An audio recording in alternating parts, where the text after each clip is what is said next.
Très chers internautes de l'AGK TV, bonjour et bienvenue dans votre émission Tribune des Sans-Voix sur AGK TV. Votre émission Web TV exclusivement est réservée aux sans-voix victimes d'injustice sociale. Et sur AGK TV, on en parle, on en dénonce et on en trouve une solution. Très chers internautes de l'AGK TV, mesdames et messieurs, aujourd'hui nous nous intéressons aux conditions des albinos au Mali. Pour en parler, je reçois Madame Maïga Aminata Traoré, présidente de l'association malienne pour la protection des personnes atteintes d'albinisme au Mali. Bonjour Madame. Bonjour. Vous allez bien? Oui, ça va. Parle-nous un peu de votre association. Ok. Bonjour à vous tous. Et je représente l'association malienne pour la protection des personnes atteintes d'albinisme, communément appelée AMPA. Okay. AMPA est une organisation qui a eu 5 ans et en mai dernier.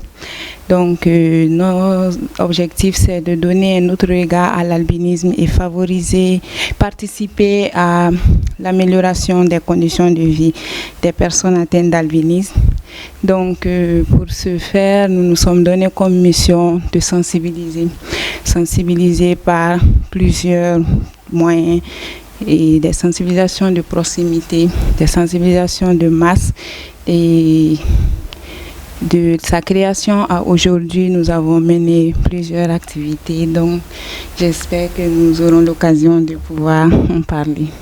Vous avez créé cette association parce que vous êtes atteinte de ça ou parce que... Pourquoi vous avez créé ça? L'association, elle a été créée, comme j'ai l'habitude de le dire, suite à une discussion tenue par 6 jeunes filles en ce temps, en 2013. Donc, ces jeunes dames discutaient de ce qu'elles vivaient en tant que femmes atteintes d'albinisme.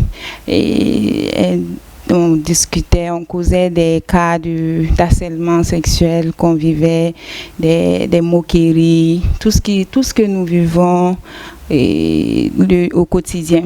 Donc, c'est là que nous avons décidé de mettre en place une association qui sera dirigée par les jeunes et pour les jeunes atteints d'albinisme, mais aussi dont l'impact aussi ira aussi sur toutes les autres personnes atteintes d'albinisme au Mali. Donc, c'est pour ça que nous avons créé l'AMPA. Mais de 2013, nous avons pu avoir notre récépissé jusqu'en 2015. Voilà. Donc, aujourd'hui, quels sont les problèmes que vous êtes confrontés au Mali ou les difficultés? Ok. Avant d'aller aux problèmes ou aux difficultés, j'aimerais un peu parler de l'albinisme. Donc, l'albinisme, c'est une condition génétique caractérisée par le manque de mélanine dans le sang. Et cette mélanine est la substance qui colore la peau et les yeux. Donc, son absence handicape la peau et les yeux aussi. Donc, la personne albinos pour la majeure personne souffre de myopie incurable et d'hypermétropie, d'où la déficience visuelle. Donc, la peau aussi étant très fragile, elle est souvent très exposée au cancer de la peau si la personne ne se protège pas contre le soleil, parce que c'est le soleil qui est l'ennemi premier de la personne vivant avec albinisme, parce que les rayons ultraviolets favorisent l'apparition des taches sur la peau, et ces taches noires, le dessèchement de la peau et les petites plaies, ça fait que la personne albinos, la majorité, développe des cancers de peau. Et l'albinisme et aussi les personnes albinos, je dirais, sont victimes des conséquences qui sont autour des mythes qui sont autour de l'albinisme. Donc, ces mythes-là font que beaucoup de personnes pensent que la personne albinos a des pouvoirs surnaturels, d'où certains utilisent les cheveux des albinos comme gris-gris, et certains vont même jusqu'à utiliser les organes et aussi des fois même le sang de la personne avec albinisme. Donc, les difficultés qu'ils rencontrent sont multiples. Mais ce dont j'aime beaucoup parler, c'est la difficulté du rejet social. Parce qu'une personne dans une communauté qui se voit rejetée par ses voisins, des fois même par sa famille, même par son père, c'est très difficile pour une personne. C'est difficile pour l'épanouissement d'une personne.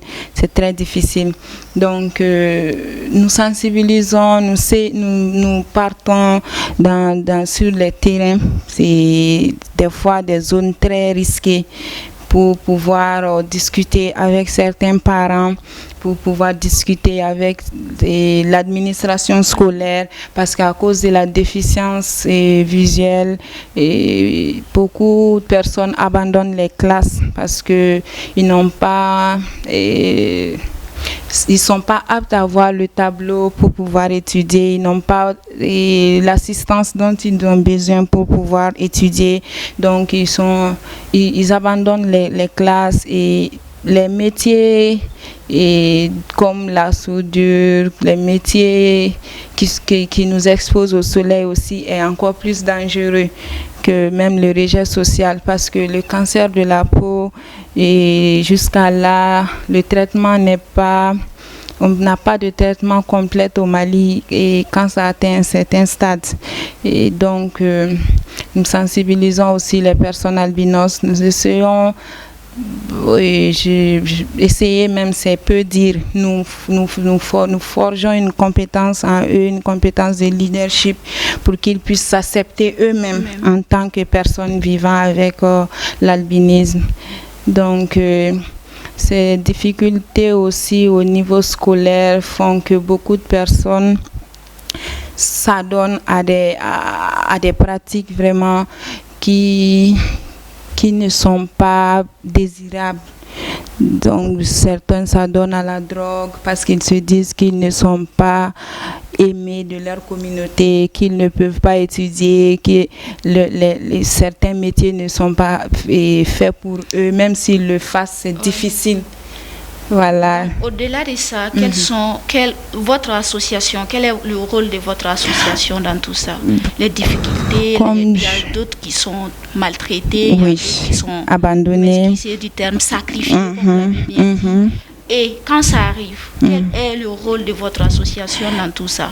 AMPA, comme je l'ai dit, de sa création à aujourd'hui, mène des sensibilisations dans les communautés, des sensibilisations de proximité.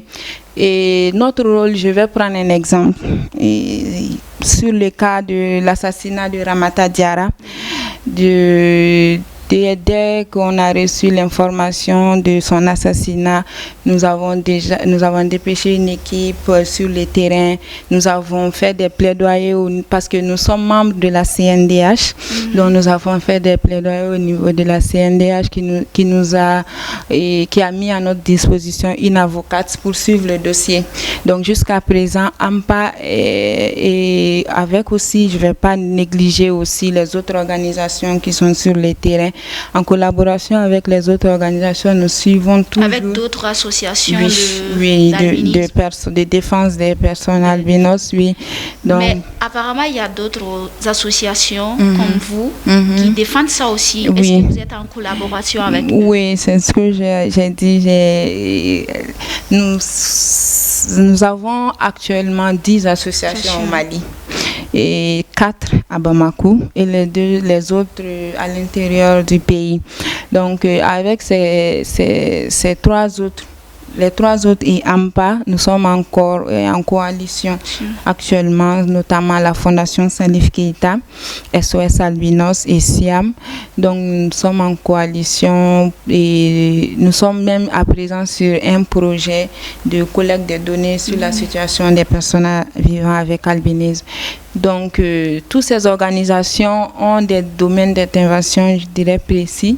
Donc, AMPA, c'est comme son nom le dit, Association malienne pour la protection des personnes atteintes d'albinisme. Donc, nous sommes plus avec la justice, plus sur la sensibilisation, et aussi pour participer à la protection des droits des personnes avec Vous avez albinisme. parlé que vous avez des avocats par rapport à la situation qui s'est passée à Fana. La suite de cette situation, ou bien il y a eu une finalité dans ça? Jusqu'à présent, il n'y a pas eu de finalité, mais avant le mois de Ramadan passé, il y a eu un appel à la Cour de justice de Fana, mais ça a encore été remis à une autre date parce que jusqu'à présent, le suspect n'a pas avoué ou bien il plaide toujours non coupable, et lui étant le premier suspect. Donc l'affaire est toujours là, il est toujours entre les mains de la justice et nous suivons toujours le dossier. Qu'en a-t-il les autorités de ce pays? Vos collaborations avec les autorités de ce pays? Oui, comme je l'ai si bien dit, l'AMPA est membre de la CNDH. La CNDH, c'est la Commission nationale des droits de l'homme. Donc nous sommes en parfaite collaboration. Même nous avons, à travers la collecte de données que nous sommes en train de faire actuellement, nous avons eu des cas d'impunité à l'endroit d'une personne albinos dans une zone. Donc le cas a été rapporté à la CNDH. Donc nous sommes en parfaite collaboration avec la CNDH, les autorités, ou même vous connaissez la situation du pays. D'accord. Le mois passé, c'était la journée internationale des albinos. Oui. Quelle est aujourd'hui votre perception des albinos au Mali? Le 13 juin, oui, c'était la journée internationale de sensibilisation à l'albinisme. Et aujourd'hui, ma perception, c'est une fierté. Je vois des personnes qui sont en train de se réveiller, de voir en eux des potentiels qu'ils n'imaginaient même pas. Je vois des personnes qui sont en train d'affronter les regards, parce que jusqu'à présent, l'albinisme est mal compris de la population malienne. Donc maintenant, je vois des personnes albinos qui se disent même, qui affirment même qu'ils ne considèrent pas ce que les gens imaginent d'eux, c'est-à-dire pour les pouvoirs surnaturels, les cheveux, tout ça. Ils ne considèrent pas ça. Je vois des personnes albinos qui ont compris notre combat, qui veulent maintenant participer à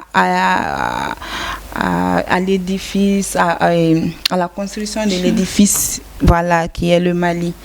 Donc c'est une fierté pour moi. Il y en a beaucoup à faire, parce que ce constat, c'est à Bamako. Mais ceux de l'intérieur, jusqu'à présent, il y a du boulot à faire.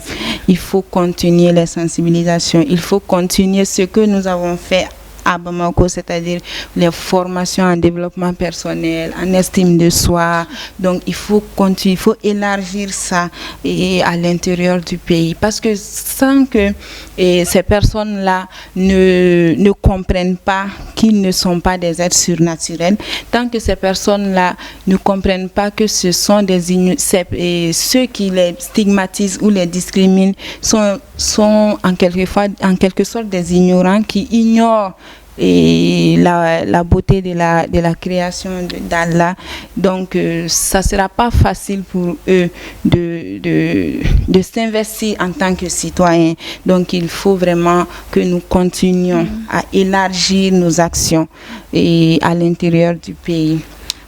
Madame, c'est la fin de cette émission. Qu'est-ce que vous avez à dire à nos très chers internautes, à toutes ces personnes qui nous regardent, sur les conditions des albinismes au Mali? D'accord. Donc, je remercie déjà tous les internautes et les abonnés de la chaîne Agicad TV. Je remercie Agicad aussi pour l'invitation, et j'espère que ça ne sera pas la dernière. Parce que il y a beaucoup de choses à dire, nous avons beaucoup de choses à dire, et mon appel est que, le message que je veux passer est que AMPA est une organisation qui a vraiment besoin de soutien comme la vôtre. Parce que nous donner des plateaux comme de ce genre pour que nous expliquions ce que nous faisons et nous parlons de nos difficultés, ça c'est un soutien, c'est un grand soutien pour nous. Parce que l'albinisme pour nous voyons que seule la communication peut faire bouger les choses. Donc nous avons besoin de ce genre d'émissions, que ce soit radiophonique ou MTV, une télé.